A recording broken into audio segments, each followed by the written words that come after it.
Hello all, welcome to the new Simply Put series by Kalamais Academy. This is Priyanka Mahapatra, faculty at Kalamais. So today we'll be having a discussion on the newspaper dated 3rd January 2024. So the text and the context section of the Hindu newspaper was having an important article about the transition scene in slum definitions. This we would be discussing, number one. And the explain section of the Indian Express newspaper was having 3 articles important from our exam point of view. First is regarding the designation of terrorist. Second is regarding the America's US climate failures. And third is regarding the Muhammad Yunus, that is the Nobel laureate Muhammad Yunus. So we would be seeing this personality. So these are the 4 articles we are going to discuss, which are displayed on your screen. So the first article is about the United States.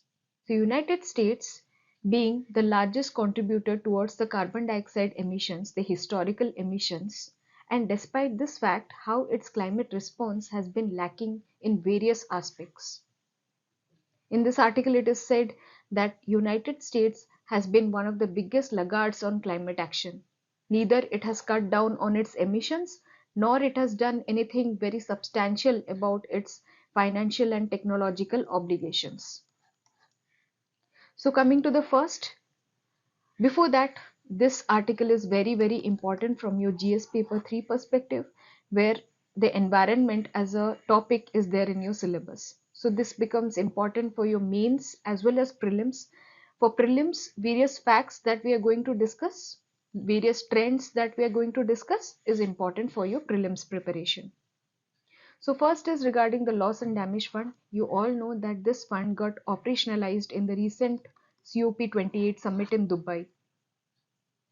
Okay, so what is this fund? This is a fund which is aiming to provide help, provide financial assistance to the most vulnerable nations, the nations who are impacted the most by the effects of climate change. So this fund will help those nations. So for that, many countries they pledged certain amounts. For example, UAE was the host country. It promised $100 million. Similarly, Germany also pledged $100 million. France and Italy also pledged more than that, a little more than that, that is $110 million each.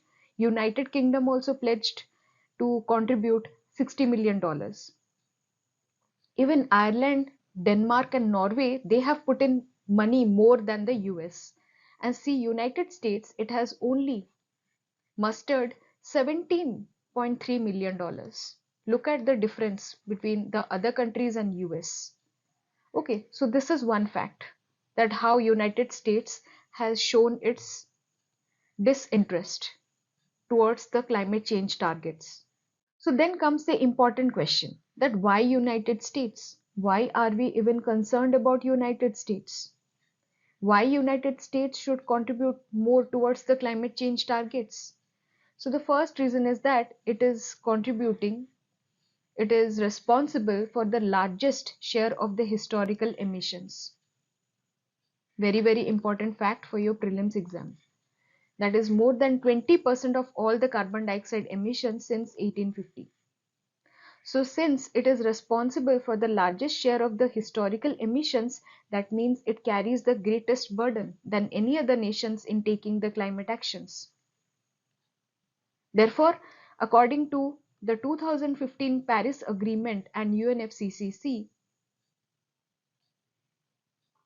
it has been agreed that the developed countries who are responsible more towards the historical emissions, they must be taking the greater burden. They must be taking the lead in the fight against the climate change, which is nothing but common but differentiated responsibilities. That means everybody has got the responsibility now to fight against the climate change, but some have more responsibility, some have less responsibility. So in this case, the developed countries have more responsibility since they are responsible for the greatest emissions so far, because they had achieved the development phase, they have achieved the industrialization phase way back. So this is properly in line with the polluter's principle, where more pollution, the entity who is causing more pollution, the entity would be paying more. Okay, so for that reason, in 1997, Kyoto Protocol is basically the precursor to the Paris Agreement. So Annex 1 countries were formed. That means a group of 40 countries were formed. They were listed down in the Annex 1 of the Kyoto Protocol. That is why the name is Annex 1 countries. So the Annex 1 countries were basically the developed nations. So the developed nations, they were assigned specific emission reduction targets in 1997 Kyoto Protocol. But this Kyoto Protocol was not having US in its group. US never ratified this Kyoto Protocol. Very, very important fact. US never ratified. See its response. See its cold response towards the climate action. So since the US never ratified Kyoto Protocol, that means it was not bound by any emission reduction targets. So basically it did nothing to reduce its emissions voluntarily over the years. This is one reason. So you can see here in the table that how US was responsible for 21% of the historical emissions. European Union was 11.8% and see India, who is responsible for only 3.3%. So these countries are basically responsible for the climate change emissions. Therefore, they would be taking more responsibility towards reduction targets. Okay. Similarly, there are some other areas as well where United States has shown its cold response towards the climate change targets. First is that we discussed that it never ratified the Kyoto Protocol. Therefore, it was never under any foundations to reduce its emissions. It was never abided by the emission reduction targets. Okay, so it has never cut down on its emissions so far. For example, according to the emission gap report, which is the annual publication report of the UNEP, very, very important fact for your prelims exam. Okay, the prelims exam mein questions come that which report is published by which organization, by which program. Okay, you should be knowing clearly that emissions gap report, it is released, it is the annual publication report of the UNEP. Okay, learn by heart. So here, according to this report also, it has been seen that compared to 2021, in 2022, the emissions have increased rather than decreasing.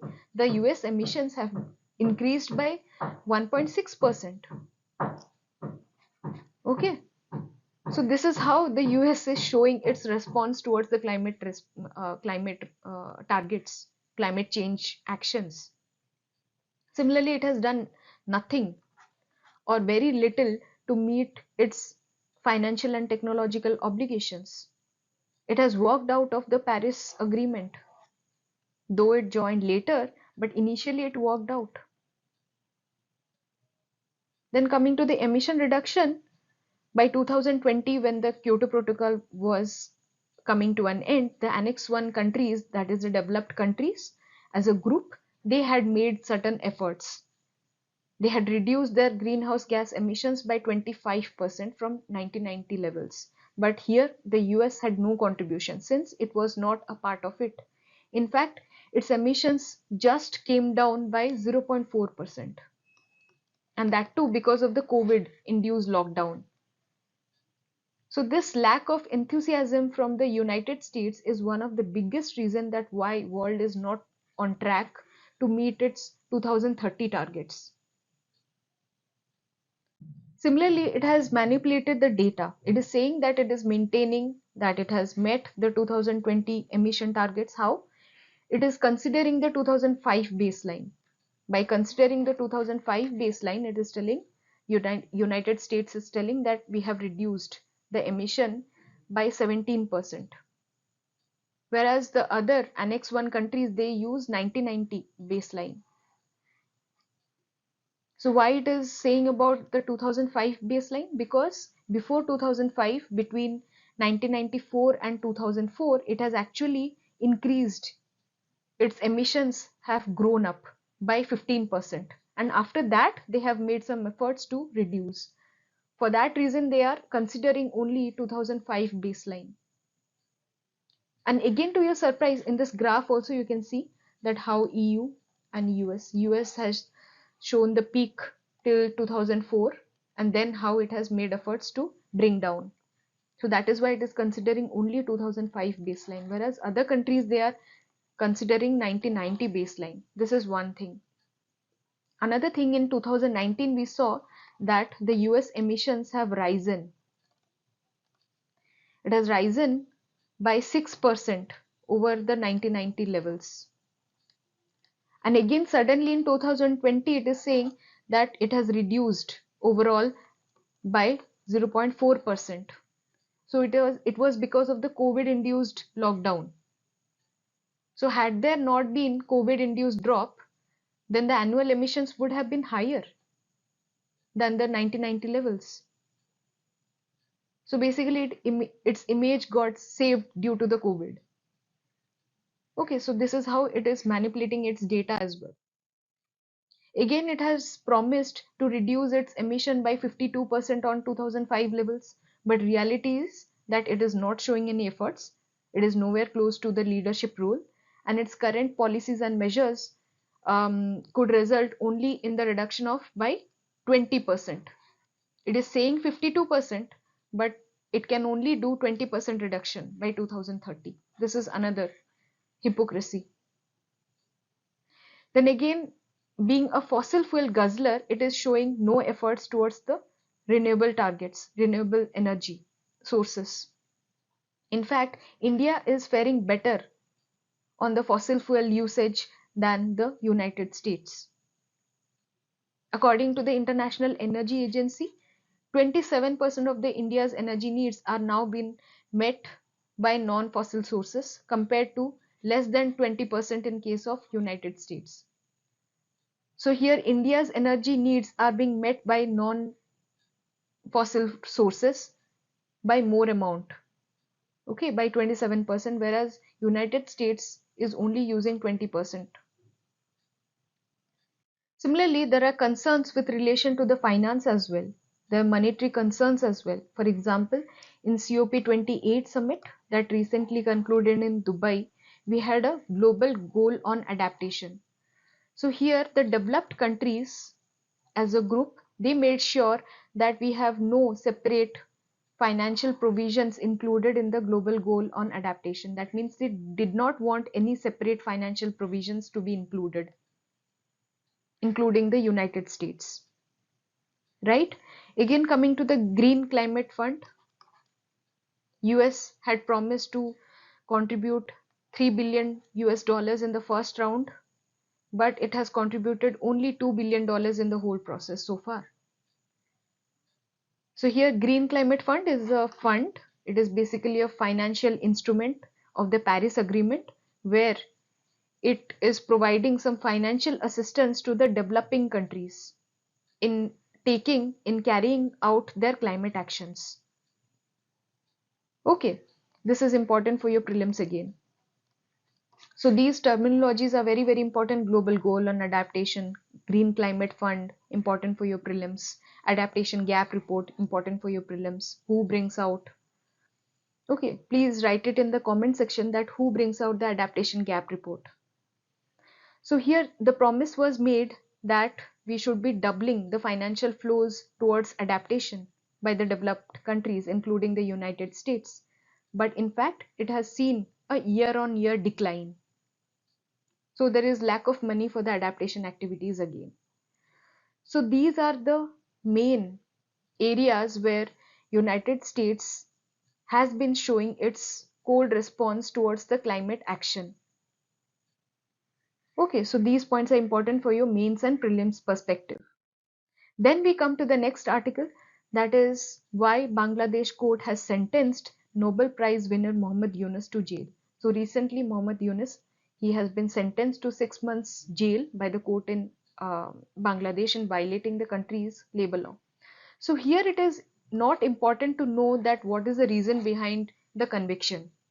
Here it is important to know the personality, Mohammad Yunus. You can quote him in any essay or in your ethics answer as a case study in the poverty eradication, okay, in the social development, socio-economic development, or where he has played a leadership role. He has shown his dedication towards lifting people out of poverty. So in those cases, you can use this example. Okay, this is also a very unique example which many people would not write in their answer sheets. And when you write this unique example, you would be rewarded with more marks. Okay, so coming to this personality, he received his PhD in economics from USA. He was an assistant professor in university in the foreign country. Then after the liberation of Bangladesh, he returned to his homeland and he was appointed the head of economics department in the Chittagong University. So what contribution did he make? So then the situation of Bangladesh was very poor. Okay, it was struggling to stabilize its economy and it was struggling to tackle poverty in the post-independence years. So that is where Mohammad Yunus, he played a very, very important role in poverty eradication. He pioneered the system of microfinance loans to help the people suffering from poverty. He basically provided small loans to the entrepreneurs who normally would not qualify for the bank loans, right? So in that way, many people they came out of the poverty. It worked on a broader scale. They set up microcredit projects in other parts of the country as well. Within 7 years, the initiative took a very formal shape in the form of a bank, Grameen Bank in 1983. Okay, so you can quote this case study in the poverty eradication, in the socio-economic development, in the leadership role, how Mohammad Yunus played, how he pioneered. So Grameen Bank became a big name in lifting people out of poverty. In fact, it has disbursed collateral-free loans of $34 billion among 9.55 million people. And it became a model which then operated in more than 100 countries today. Today, we are also studying in our NCERT books about the Grameen Bank. Okay, so in 2006, Mohammad Yunus and Grameen Bank they jointly received the Nobel Prize in Peace for their efforts to create socio-economic development from below, from bottom-up approach. And the professor Mohammad Yunus, he came to be known as the banker to the poor. Okay, so you can use this in various aspects of your answer writing or essay writing, right? Next article is about the gangster Goldie Brar and how he's been declared as a designated terrorist by the center under the Unlawful Activities Prevention Act 2019. Okay, so here it is important to know about the amendment done in 2019 to the UAPA Act 1967. So where the center got the power to declare individuals as designated terrorists. Before that, only organizations were declared as terrorist organization. Center had no power to declare individuals, but 2019 onwards, it got the power to declare individuals as designated terrorist. So can you tell me guys that why this change was made? Why declaring individuals was considered a more effective way to curb terrorism?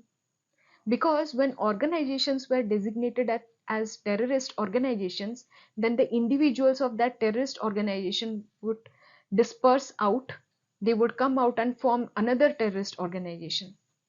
So there was a perpetuation of terrorism in that way, and it defeated the whole purpose of the act. So in declaring the individuals, we are actually effectively curbing terrorism. Right. So who is a terrorist now? The terror or terrorist has not been defined by any act. Okay, this is important to remember for your prelims point of view. But UAPA, Unlawful Activities Prevention Act, it defines terrorist act as any act committed with intent to threaten or likely to threaten the unity, integrity, security, economic security or sovereignty of India, or with intent to strike terror or likely to strike terror in the minds of people or any section of the people in India or any foreign country. Okay, so these words are very, very important, which is threatening the unity, integrity, security, and also the economic security. Very, very important. This has been added later, and the sovereignty of India. Okay, and the original act of UAPA, it dealt with any unlawful activities that was threatening the unity and integrity of the nation. That was only concerned with the secessionist activities. But then in 2004, the anti-terror provisions were introduced in the Act. Important to know from your prelims point of view and also answering your mains answer, because terrorism is there in your syllabus. So how are individuals declared as terrorist? Through a notification center. It gives a notification in the official gazette, adds the person's name to the fourth schedule of the UAPA. Then here the government is not required to give an individual an opportunity to be heard before such a designation. Very, very important fact. It can come in your prelims examination. And under 2019 amendment, there was no clarification on the standard of proof required to establish that an individual is involved in some terrorist activity or not involved in any terrorist activity. There is no clarification. Then what happens when an individual is declared a terrorist? When an individual is declared as a global terrorist by the United Nations, it has been defined properly. Okay, there will be sanctions, including travel bans, freezing of assets, embargo against the procuring arms. But no such details has been given in the 2019 Amendment of India. And here, it is also important to remember that by 2019 amendment, center's power to remove a name from the schedule also makes a mention. When an individual will make an application of removing his or her name, then the center has got that power to remove a name from the schedule, right? And what are the avenues there with the terrorist? So if the application which has been provided by the terrorist to the government for the rejection, and if the government rejects the application, then the terrorist can have the right to seek a review within 1 month after the application is rejected. This is one avenue opened. Then there is a review committee also formed, including the chairperson, who is the retired or sitting judge of the High Court, and three other members who are empowered to order the government to delete the name of the individual from the schedule that lists the terrorist. This also can be done. Again, the individual can also the courts, move to the courts challenging the government's order apart from these two avenues. Okay, so these are the three avenues which the terrorist is having with him to claim that he is not a terrorist. Then we come to the fourth article of the day, that is about the slum definitions. So this is a very abstract article in the Hindu newspaper. Here the author has tried to make us understand the definition of slum and how it has constantly evolved over the period of time. Because till now we are not having any clear definition of slum. We have only evolved the understanding of slum over the period of time. There has been different interpretations of slum that has been emerged during different periods according to the lawmakers and the policies. And accordingly, the policies also addressing the issue. We'll see that in detail. So starting with 1950s and 60s, when there was the time of independence, partition was happening. So slum, they developed as the consequence of the partition because there was the large influx of population into the overcrowded residential areas. For example, Old Delhi Katra. Small Mughal buildings that existed that time were divided to accommodate those growing population, leading to people staying in very bad state without any basic amenities.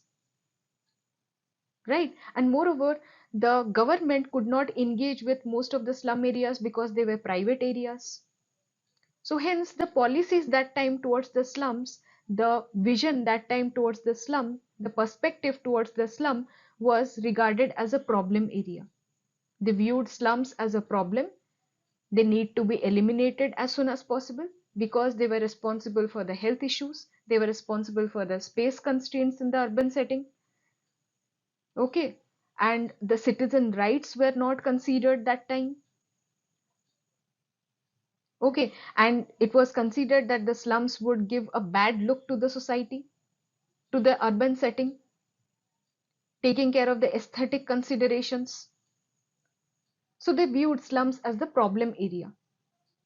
And therefore, they overlooked the socio-economic historical factors like migration due to caste, religious violence. These factors were overlooked. Okay, but a change happened with the coming up of Slum Areas Act of 1956, which allowed the government intervention once the area was officially recognized as a slum. Then comes the early 1970s and mid 1980s, when the narrative about the slums changed from being considered as a space that needed eradication or elimination to a necessary evil that has to be developed. Okay, so the perspective changed from eradication to some kind of development. The need was felt that it needs to be developed. The need what was felt to provide basic amenities to the slums instead of destroying them. Town planning emerged as a governance tool. Okay, but it pushed the slums to the peripheries. Okay, so then we came to the mid 1980s and late 1990s, where the cities, for the first time, they were portrayed as the economic engines of the state. They were considered from liabilities to the assets. So there was a need of giving funding to the urban spaces, to the cities, including the slums. And now they were looked at as assets and investments for the economic growth of the state. So here everything was revolving around the economic reasoning. Okay, everything was concerned about the economic revenue generation. So there was less focus on town planning as such, but we only thought of giving funding, okay, viewing as an asset, revenue generation, but we did not emphasize the social challenges, improving the living conditions of the people there, providing assistance to the vulnerable populations there.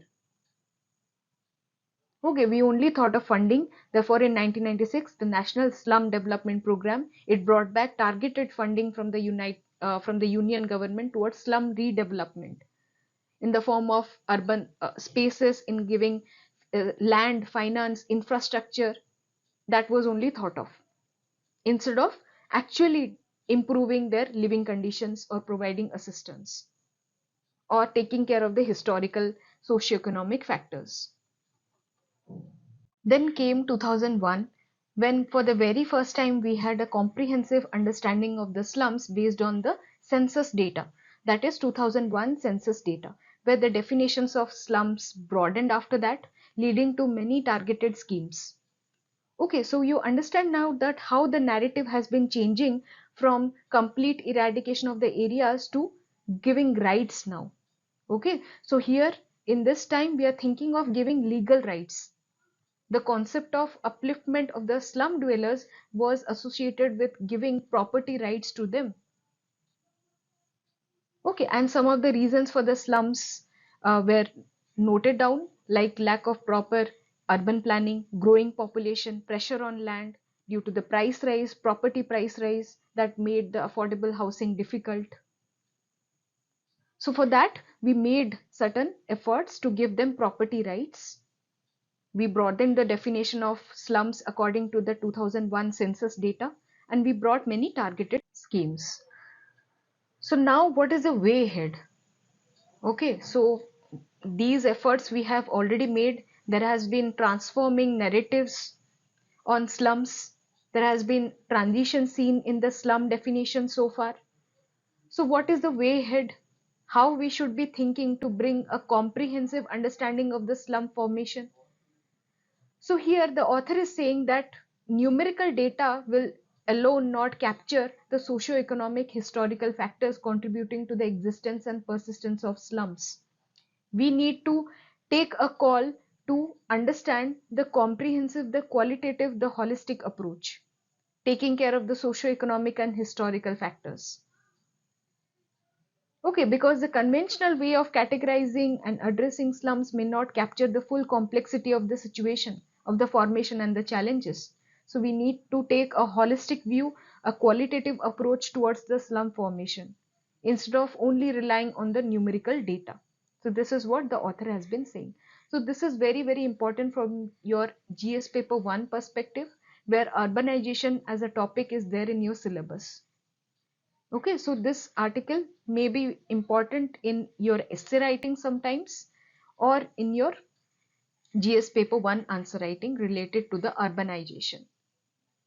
Okay, so this was all about today's discussion. The short notes of this video discussion would be there in our Telegram channel. The link for joining the Telegram channel has been provided in the description box. Do join us, and happy learning. Till then, goodbye. Take care. Thank you so much.